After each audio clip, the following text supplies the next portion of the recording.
काँग्रेस नेते दिग्विजय सिंग आणि उद्धव ठाकरेंमध्ये युती संदर्भात मुंबई महापालिकेच्या निवडणुकीच्या अनुषंगाने महत्त्वाची चर्चा झाल्याची माहिती मिळते। काँग्रेस सोबत आघाडी करत ठाकरे बंधूंनी बीएमसी निवडणूक लढवावी या संदर्भात चर्चा झाल्याचे समोर आले।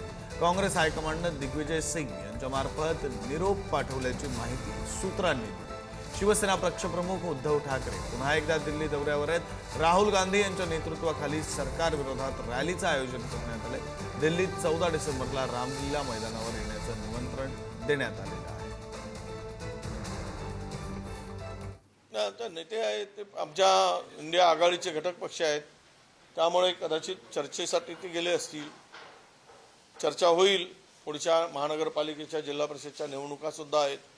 आमच्या लोकांची भूमिका वेगळी आहे त्या मुंबईतील, त्यामुळे ही चर्चा करून पुढे कसं जाता येईल आणि पुढे सुद्धा एकूणच आता अधिवेशन आहे, अधिवेशनावर चर्चा होईल। त्यामुळे घटक पक्ष आहेत, भेटणं ती एक व्यवस्था असू शकते।